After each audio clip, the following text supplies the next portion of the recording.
हम शक्ल हैं। हाँ, बिल्कुल टू कॉपी तो लगते ही है बिल्कुल। प्रणाम करता हूँ आपको।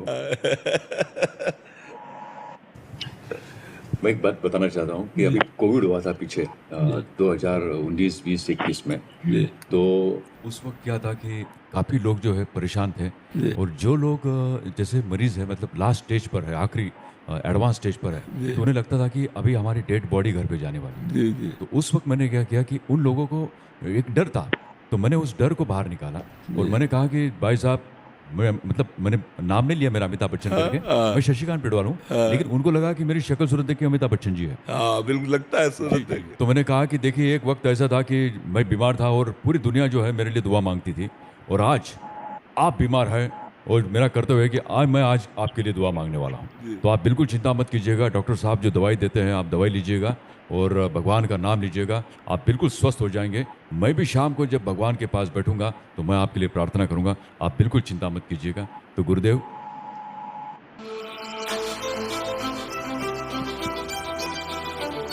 Are you still wasting time seeking suitable भगवान के पास बैठूंगा तो मैं आपके लिए प्रार्थना करूंगा, आप बिल्कुल चिंता मत कीजिएगा। तो गुरुदेव, ऐसा हुआ कि 4-5 दिनों में वो हाँ, घर चले उत्साह गए। बढ़ता है ना, उत्साह उत्साह, बढ़ गया हाँ उत्साह बढ़ा। और उनके अंदर एक अच्छी प्रेरणा आ गई और वो घर चले गए। जी और फिर कलेक्टर साहब उनके स्कॉर्पियो फ़ोन आने लग गए कि भाई आप जो कर रहे हैं काम बहुत अच्छा कर रहे हैं, आप कंटिन्यू कीजिएगा। जी तो उस वक्त से जब भी कभी भी कोई मरीज़ होता है, कैंसर पेशेंट होते हैं, मैं उनके पास जाता हूँ, तो उनसे बातें करता हूँ, उनको कुछ मोटिवेशनल कविता बोलता हूँ कि जैसे लहरों से डर कर नौका पार नहीं होती, लहरों से डर कर नौका पार नहीं होती, कोशिश करने वालों की कभी हार नहीं होती, नन्ही चींटी जब दाना लेकर चलती है, नन्ही चींटी जब दाना लेकर चलती है, चढ़ती दीवार पर 100 बार फिसलती है, मन का विश्वास रगों में साहस बढ़ता है, चढ़कर गिरना गिरकर चढ़ना न कभी अकरता है, आखिर उसकी मेहनत बेकार नहीं होती, कोशिश करने वालों की कभी हार हार नहीं होती है। करने वालों की कभी अरे हार नहीं। बहुत सुंदर, तो ऐसे कई सारे जो वृद्धाश्रम होते हैं, कई सारी ऐसी बेटियां हैं जी अंध है, जी उन्हें दिखता नहीं है, तो उनके पास मैं जाता हूँ तो ऐसी कुछ मोटिवेशनल कविता है, कुछ फिल्मों के गीत हैं, जी तो मैं प्रस्तुत करता हूँ तो खुश हो जाते हैं। जी तो जी सर मेरा ऐसा मानना है कि जीवन में जितने भी लोग हैं, जी मैं सबको हंसाते रहूं जी बिल्कुल और उसी में मेरी मृत्यु हो जाए। बिल्कुल। दूसरों को सुख देने की भावना ही परमात्म प्राप्ति का बहुत बड़ा साधन है। दूसरों को खुशी दे सके, दूसरों को सुख दे सके, दूसरे के हृदय को रिझा सके, यही तो बात है। भगवान ने बड़ा अच्छा किया है कि वो तो सब जगह पहुंच नहीं सकते, तो आप तो पहुंच सकते हैं। आपके लिए एक दो लाइनें हैं कि उगता हुआ सूरज दुआ दे आपको, उगता हुआ सूरज दुआ दे आपको, खिलता हुआ फूल खुशबू दे आपको, हम तो कुछ देने के काबिल ही नहीं, हम तो कुछ देने के काबिल नहीं, लेकिन देने वाला हजारों हजारों दुआ दे आपको, जी हजारों हजारों दुआ दे आपको। गुरुदेव, मैं चाहता हूँ, मैं ये काम कर रहा हूँ, मेरे लिए क्या आदेश है? अगर आप बीच बीच में भगवान के नाम को भी सुमिरन कराते जाएं तो और बात बन जाए। आपकी बात उस मरीज को, उस व्यक्ति को, उस असहाय को भगवान के नाम का अगर भरोसा मिल जाए तो इस संसार समुद्र से पार हो जाए। गजराज को हरि नाम ने बचाया, द्रौपदी की इज्जत को भगवान गोविंद के नाम ने बचाया। यदि राम नाम, गोविंद नाम, हरि नाम आप किसी को प्रेम से कि मेरे नाते से 5 बार कह दीजिएगा, एक बार 5 बार कह दीजिएगा, और जब रोज 5 बार कहते रहना तो मैं तुम्हारे साथ रहूंगा, तो साधारण जीवों को असाधारण वस्तु आप दे देंगे। हंसी, विनोद, सुख ये तो दीजिए, और साथ में उनको प्रार्थना कीजिए कि मेरे को किसी ने कहा, तो मैं आपसे निवेदन करता हूं कि 5 बार जो आपको नाम को भगवान प्रिय हो, जैसे राम, जी, कृष्ण, बस हरि, भगवान कृष्ण, शिव, वो कोई भी नाम आप ले जी लीजिए, जी जी ये आप कर दीजिए तो और बढ़िया हो जी जाएगा। गुरुदेव, बहुत ठीक है। बहुत धन्यवाद गुरुदेव। तो मेरा ऐसा मानना है कि ईश्वर है आप मेरे लिए, और ईश्वर, साक्षात ईश्वर से मैं मतलब दर्शन कर रहा हूँ, मुझे बिल्कुल ऐसे प्रतीत हो रहा है। जी जी और ये जल्द मेरा जो है मतलब अभी सफल हो गया, ऐसा मुझे मैं मानता हूँ। जी जी धन्यवाद धन्यवाद। महाराज जी, गरुड़ पुराण के अनुसार जब जीव शरीर त्यागता है तब असहनीय पीड़ा होती है, वो आत्मा को यमलोक के मार्ग में कई कठिनाइयां सहनी पड़ती हैं। महाराज जी, क्या सिर्फ राधा सही नाम बताएं तो आत्मा को कुछ नहीं होता है। ये सब देहाभिमान के कारण होता है, कुछ नहीं होता। ये सूक्ष्म शरीर में, अंतःकरण में जो मैं तत्व है उसका प्रतिबिंब पड़ रहा है, उसको मिटा दे और शुद्ध में रह जाए। दर्पण हटा लो तो प्रतिबिंब खत्म हो जाएगा। मैं और मोर तोर तय माया, यही दर्पण है। अहमता और ममता इन दो को मिटा दे तो कहीं कोई कष्ट ही नहीं है। अच्छा, अब जब तक मिटाओगे नहीं, मतलब जैसे कोई स्वप्न में सो रहा है और उसका सिर काटा जा रहा है तो उसे दुख हो रहा है, अब उसके लिए कोई उपाय नहीं, आप वेद मंत्रों का उच्चारण करवाओ। सोते हुए आदमी की पिटाई हो रही है, उसको एक ही उपाय केवल है, जगा देना। सोते हुए पुरुष की संकट निवृत्ति केवल जागने मात्र से होगी, बिन जागे दुख दूर न हो। जो सपने सिर काटे कोई, बिन जागे दुख दूर न। तो देखो, ये स्वाप्निक माया है, स्वाप्निक है नरक और स्वाप्निक है स्वर्ग। जब तक आप जगोगे नहीं, तब तक ना भोगते हुए भी आपको भोगना पड़ेगा, जन्म मरण से रहित होते हुए भी आपको जन्म मरण भोगना पड़ेगा। अब इसके लिए सदगुरु की शरण हो करके और भगवान का खूब नाम जप करें, मंत्र जप करें, अपने स्वरूप को जाने, तो न कोई नरक है न कोई स्वर्ग है। उमा कहूँ मैं अनुभव अपना, सत हरि भजन जगत सब सपना। तो ये सपना है, जे ही जाने जग जाए हेराई, जागे जथा स्वप्न ब्रह्म। अब बच्चा हो, तुम समझ रहे हो हमारी बात भैया? एक ये दीर्घ स्वप्न है, लंबा स्वप्न है। जब तक परमात्म ज्ञान नहीं होगा तब तक ये आवागमन का भ्रम, जैसे स्वप्न में आप समुद्र में डूब रहे हो। अब हम क्या उपाय कर सकते हैं? हम 100 नौका मंगा लें, 100 तैराक मंगा लें, क्या आप तक हम पहुंच सकते हैं? आपको बचा सकते हैं? एक केवल उपाय है, एक उठ। अब न समुद्र है न नौका है, एकदम बिलक, सब दुखों से बच गए। ऐसे ही जागना है, न तू स्त्री है न तू पुरुष है, तू ब्रह्म स्वरूप है, तू भगवत स्वरूप है। अब ये कैसे मलिन अंतःकरण को समझ में आवे? तब वो अपने को स्त्री मानकर, पुरुष मानकर जो बर्ताव करता है, तो अवश्य में भोक्तव्यम कृतम कर्म शुभाशुभम, वो फंसता चला जाता है। अब सद्गुरु मिल जाएं और उनके द्वारा शुद्ध ज्ञान का मार्ग मिल जाए और उस ज्ञान प्राप्ति की साधना मिल जाए, ये सत्य नहीं है। नाम उसका सत्यलोक है, ब्रह्मलोक को। लेकिन आ ब्रह्म स्तंभ पर्यंतम सर्वम मायामयम जगत, तिनके से लेके ब्रह्मलोक तक सब मायामय है। आ ब्रह्म भुवनान लोकान पुनरावर्तिनो तो आवागमन युक्त सब माया है। जो आवागमन रहित है वो भगवान है, वो परब्रह्म का धाम है। तो हमें लगता है नाम जप करो और सत्संग सुनते रहो, शास्त्र स्वाध्याय करो, परोपकार करो, इससे बच जाओगे। ना नरक जाना पड़ेगा और ना कोई दुख भोगना पड़ेगा। भक्तों का जब शरीर छूटता है तो जैसे विशाल गजराज के गले से फूलों की मल्ली माला टूट के गिर जाए, उसे पता ही न चले, ऐसे शरीर छूटता है। और ज्ञानी तो पहले ही छोड़ देता है। जीवन मुक्त का मतलब क्या है? शरीर राग रहित। जैसे सांप की केचुल से सांप को कोई मतलब नहीं होता, ऐसे ज्ञानी को अपने शरीर से, देह भाव से कोई मतलब नहीं होता है। फंसता है बीच वाला, जो ना एकदम मूर्ख है और ना एकदम ज्ञानी है, वो बीच वाला पिसता है। जो एकदम पागल है उसको तो न ब्रह्म से मतलब न माया से मतलब है। सिर्फ राधा नाम से इन बाधाओं का, पीड़ाओं का कठिनाई? विश्वास कर लो, भगवान का नाम भगवत स्वरूप है। जो नाम प्रिय लगे विश्वास कर लो तो सब काम बन जाएगा। विश्वास से बात है। बिन विश्वास भगति नहीं, ते बिन द्रवहि न राम, राम कृपा बिन सपल्यों, जीव न लह विश्राम। बिना विश्राम प्राप्त हुए हमारा ये आवागमन चक्र नहीं छूटने वाला। पायो परम विश्राम राम समान प्रभु ना, ये विश्वास से होता है। कि आत्मा 13 दिन तक भटकती रहती है अपने परिजनों के बीच में। अरे हम कह रहे 13 दिन नहीं, 13 कल्प तक भटकती विश्राम का प्राप्त होता है। विश्राम तो भगवान के चरणों में। ये सब छोड़ो, परम विश्राम की बात करो, भगवान के चरणों का आश्रय लो, भगवान का चिंतन करो। इसी जन्म से मिटा दो आवागमन। अभी अवसर है, मनुष्य जन्म को पूरा अवसर है। अभी जितनी श्वासें हम इतने में भगवत प्राप्ति कर लेंगे। मान लो हम एक बार बोले राधा और मर गए तो हमें भगवत प्राप्ति हो जाएगी। अंतामति सुगति। हम हर श्वास में भगवान का चिंतन करें और अगर हमारा श्वास आखिरी है तो हमें भगवत प्राप्ति हो जाएगी। ठीक है। महेश पुरोहित जी, राजस्थान से। महाराज जी राधे राधे, आपके चरणों में कोटि कोटि प्रणाम। गुरु जी, इस सृष्टि में क्या किसी का भला करना गलत बात है? क्यों बाद में पछताना ही पड़ता है भला करके? क्योंकि आप थैंक यू चाहते हो भला करके, इसलिए पछताना पड़ता है। इसलिए पछताना पड़ता है। यदि आप थैंक यू ना चाहें तो नेकी कर दरिया में डाल, हमें आपसे क्या मतलब? हमने आपको पानी पिला दिया, आपकी प्यास बुझ गई। अब इसके हमारी स्वार्थ बुद्धि बदले में नमन चाहती है, बदले में नमस्कार चाहती है, धन्यवाद चाहती है। तो ये गलत बात है। सच्चा परमार्थ है, सच्चा हित है कि हम उसका हित कर दिया और हमें थैंक यू की विचार नहीं है। हम शक्ल हैं। हाँ बिल्कुल, टू काफी तो लगते ही है बिल्कुल। प्रणाम करता हूँ आपको। मैं एक बात बताना चाहता हूँ कि अभी कोविड हुआ था पीछे 2019, 20, 21 में।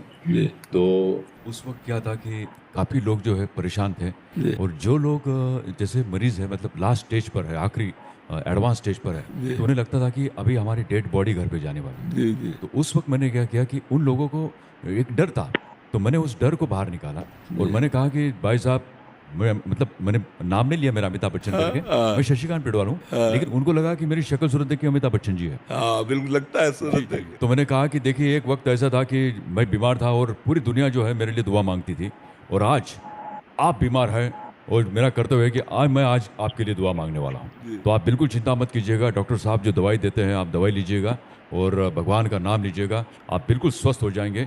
मैं भी शाम को जब भगवान के पास बैठूंगा तो मैं आपके लिए प्रार्थना करूंगा, आप बिल्कुल चिंता मत कीजिएगा। तो गुरुदेव,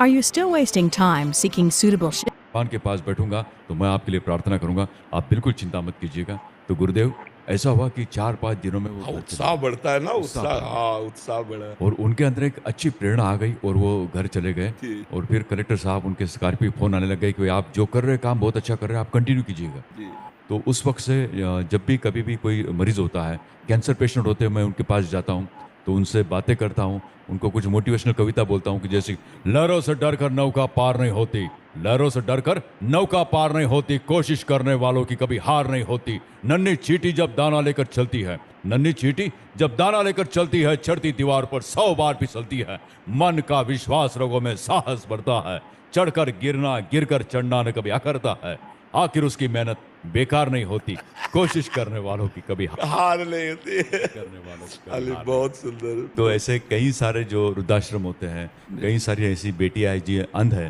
जी उन्हें दिखता नहीं है, तो उनके पास मैं जाता हूँ तो ऐसी कुछ मोटिवेशनल कविता है, कुछ फिल्मों के गीत हैं, तो मैं प्रस्तुत करता हूँ तो खुश हो जाते हैं। जी, तो सर, मेरा ऐसा मानना है कि जीवन में जितने भी लोग हैं, जी मैं सबको हंसाते रहूं जी बिल्कुल और उसी में मेरी मृत्यु हो जाए। बिल्कुल। दूसरों को सुख देने की भावना ही परमात्मा प्राप्ति का बहुत बड़ा साधन है। दूसरों को खुशी दे सके, दूसरों को सुख दे सके, दूसरे के हृदय को रिझा सके, यही तो बात है। भगवान ने बड़ा अच्छा किया है कि वो तो सब जगह पहुंच नहीं सकते, तो आप तो पहुंच सकते हैं। आपके लिए एक 2 लाइनें हैं कि उगता हुआ सूरज दुआ दे आपको, उगता हुआ सूरज दुआ दे आपको, खिलता हुआ फूल खुशबू दे आपको, हम तो कुछ देने के काबिल ही नहीं, हम तो कुछ देने के काबिल नहीं, लेकिन देने वाला हजारों हजारों दुआ दे आपको, हजारों हजारों दुआ दे आपको। गुरुदेव, मैं चाहता हूँ, मैं ये काम कर रहा हूँ, मेरे लिए क्या आदेश है? अगर आप बीच बीच में भगवान के नाम को भी सुमिरन कराते जाएं तो और बात बन जाए। आपकी बात उस मरीज को, उस व्यक्ति को, उस असहाय को भगवान के नाम का अगर भरोसा मिल जाए तो इस संसार समुद्र से पार हो जाए। गजराज को हरि नाम ने बचाया, द्रौपदी की इज्जत को भगवान गोविंद के नाम ने बचाया। यदि राम नाम, गोविंद नाम, हरि नाम आप किसी को प्रेम से कि मेरे नाते से 5 बार कह दीजिएगा, एक बार 5 बार कह दीजिएगा, और जब रोज 5 बार कहते रहना तो मैं तुम्हारे साथ रहूँगा, तो साधारण जीवों को असाधारण वस्तु आप दे देंगे। हंसी, विनोद, सुख ये तो दीजिए, और साथ में उनको प्रार्थना कीजिए कि मेरे को किसी ने कहा तो मैं आपसे निवेदन करता हूं कि 5 बार जो आपको नाम को भगवान प्रिय हो, जैसे राम, कृष्ण, बस हरि, भगवान शिव, वो कोई भी नाम आप ले लीजिए, जी। ये आप कर दीजिए तो और बढ़िया हो जी जाएगा। गुरुदेव, ठीक बहुत है? बहुत धन्यवाद गुरुदेव। तो मेरा ऐसा मानना है कि ईश्वर है आप मेरे लिए, और ईश्वर, साक्षात ईश्वर से मैं मतलब दर्शन कर रहा हूँ, मुझे बिल्कुल ऐसे प्रतीत हो रहा है। जी, जी, और ये जल मेरा जो है मतलब अभी सफल हो गया, ऐसा मुझे मैं मानता हूँ। जी, जी, धन्यवाद, धन्यवाद। महाराज जी, गरुड़ पुराण के अनुसार जब जीव शरीर त्यागता है तब असहनीय पीड़ा होती है, वो आत्मा को यमलोक के मार्ग में कई कठिनाइयां सहनी पड़ती हैं। महाराज जी, क्या सिर्फ राधा सही नाम- बताएं तो आत्मा को कुछ नहीं होता है। ये सब देहाभिमान के कारण होता है, कुछ नहीं होता। ये सूक्ष्म शरीर में, अंतःकरण में जो मैं तत्व है उसका प्रतिबिंब पड़ रहा है, उसको मिटा दे और शुद्ध में रह जाए। दर्पण हटा लो तो प्रतिबिंब खत्म हो जाएगा। मैं और मोर तोर तय माया, यही दर्पण है। अहमता और ममता इन दो को मिटा दे तो कहीं कोई कष्ट ही नहीं है। अच्छा, अब जब तक मिटाओगे नहीं, मतलब जैसे कोई स्वप्न में सो रहा है और उसका सिर काटा जा रहा है तो उसे दुख हो रहा है, अब उसके लिए कोई उपाय नहीं। आप वेद मंत्रों का उच्चारण करवाओ। सोते हुए आदमी की पिटाई हो रही है, उसको एक ही उपाय केवल है, जगा देना। सोते हुए पुरुष की संकट निवृत्ति केवल जागने मात्र से होगी, बिन जागे दुख दूर न हो। जो सपने सिर काटे कोई, बिन जागे दुख दूर न। तो देखो, ये स्वाप्निक माया है, स्वाप्निक है नरक और स्वाप्निक है स्वर्ग। जब तक आप जगोगे नहीं, तब तक ना भोगते हुए भी आपको भोगना पड़ेगा, जन्म मरण से रहित होते हुए भी आपको जन्म मरण भोगना पड़ेगा। अब इसके लिए सदगुरु की शरण होकर के और भगवान का खूब नाम जप करें, मंत्र जप करें, अपने स्वरूप को जाने, तो न कोई नरक है न कोई स्वर्ग है। उमा कहूँ मैं अनुभव अपना, सत हरि भजन जगत सब सपना। तो ये सपना है, जे ही जाने जग जाए हेराई, जागे जथा स्वप्न ब्रह्म। अब बच्चा हो, तुम समझ रहे हो हमारी बात भैया? एक ये दीर्घ स्वप्न है, लंबा स्वप्न है। जब तक परमात्म ज्ञान नहीं होगा तब तक ये आवागमन का भ्रम, जैसे स्वप्न में आप समुद्र में डूब रहे हो। अब हम क्या उपाय कर सकते हैं? हम 100 नौका मंगा लें, 100 तैराक मंगा लें, क्या आप तक हम पहुंच सकते हैं? आपको बचा सकते हैं? एक केवल उपाय है, एक उठ। अब न समुद्र है न नौका है, एकदम बिलग, सब दुखों से बच गए। ऐसे ही जागना है, न तू स्त्री है न तू पुरुष है, तू ब्रह्म स्वरूप है, तू भगवत स्वरूप है। अब ये कैसे मलिन अंतःकरण को समझ में आवे? तब वो अपने को स्त्री मानकर, पुरुष मानकर जो बर्ताव करता है, तो अवश्य में भोक्तव्यम कृतम कर्म शुभाशुभम, वो फंसता चला जाता है। अब सद्गुरु मिल जाएं और उनके द्वारा शुद्ध ज्ञान का मार्ग मिल जाए और उस ज्ञान प्राप्ति की साधना मिल जाए, ये सत्य नहीं है। नाम उसका सत्यलोक है, ब्रह्मलोक को। लेकिन आ ब्रह्म स्तंभ पर्यंतम सर्वम मायामयम जगत, तिनके से लेके ब्रह्मलोक तक सब मायामय है। आ ब्रह्म भुवनान लोकान पुनरावर्तिनो। तो आवागमन युक्त सब माया है, जो आवागमन रहित है वो भगवान है, वो पर ब्रह्म का धाम है। तो हमें लगता है नाम जप करो और सत्संग सुनते रहो, शास्त्र स्वाध्याय करो, परोपकार करो, इससे बच जाओगे। ना नरक जाना पड़ेगा और ना कोई दुख भोगना पड़ेगा। भक्तों का जब शरीर छूटता है तो जैसे विशाल गजराज के गले से फूलों की मल्ली माला टूट के गिर जाए, उसे पता ही न चले, ऐसे शरीर छूटता है। और ज्ञानी तो पहले ही छोड़ देता है। जीवन मुक्त का मतलब क्या है? शरीर राग रहित। जैसे सांप की केचुल से सांप को कोई मतलब नहीं होता, ऐसे ज्ञानी को अपने शरीर से, देह भाव से कोई मतलब नहीं होता है। फंसता है बीच वाला, जो ना एकदम मूर्ख है और ना एकदम ज्ञानी है, वो बीच वाला पिसता है। जो एकदम पागल है, उसको तो न ब्रह्म से मतलब न माया से मतलब है। सिर्फ राधा नाम से इन बाधाओं का, पीड़ाओं का कठिनाई? विश्वास कर लो, भगवान का नाम भगवत स्वरूप है। जो नाम प्रिय लगे विश्वास कर लो, तो सब काम बन जाएगा। विश्वास से बात है। बिन विश्वास भगति नहीं, ते बिन द्रवहि न राम, राम कृपा बिन सपल्यों, जीव न लह विश्राम। बिना विश्राम प्राप्त हुए हमारा ये आवागमन चक्र नहीं छूटने वाला। पायो परम विश्राम राम समान प्रभु ना, ये विश्वास से होता है। कि आत्मा 13 दिन तक भटकती रहती है अपने परिजनों के बीच में, क्यों? अरे हम कह रहे 13 दिन नहीं, 13 कल्प तक भटकती। विश्राम का प्राप्त होता है। विश्राम तो भगवान के चरणों में। ये सब छोड़ो, परम विश्राम की बात करो। भगवान के चरणों का आश्रय लो, भगवान का चिंतन करो। इसी जन्म से मिटा दो आवागमन। अभी अवसर है, मनुष्य जन्म को पूरा अवसर है। अभी जितनी श्वासें हम इतने में भगवत प्राप्ति कर लेंगे। मान लो हम एक बार बोले राधा और मर गए, तो हमें भगवत प्राप्ति हो जाएगी। अंतामति सुगति। हम हर श्वास में भगवान का चिंतन करें, और अगर हमारा श्वास आखिरी है तो हमें भगवत प्राप्ति हो जाएगी। ठीक है। महेश पुरोहित जी, राजस्थान से। महाराज जी राधे राधे, आपके चरणों में कोटि कोटि प्रणाम। गुरु जी, इस सृष्टि में क्या किसी का भला करना गलत बात है? क्यों बाद में पछताना ही पड़ता है भला करके? क्योंकि आप थैंक यू चाहते हो भला करके, इसलिए पछताना पड़ता है। इसलिए पछताना पड़ता है। यदि आप थैंक यू ना चाहें तो नेकी कर दरिया में डाल। हमें आपसे क्या मतलब? हमने आपको पानी पिला दिया, आपकी प्यास बुझ गई। अब इसके हमारी स्वार्थ बुद्धि बदले में नमन चाहती है, बदले में नमस्कार चाहती है, धन्यवाद चाहती है। तो ये गलत बात है। सच्चा परमार्थ है, सच्चा हित है कि हम उसका हित कर दिया और हमें थैंक यू की भी चाह रही है।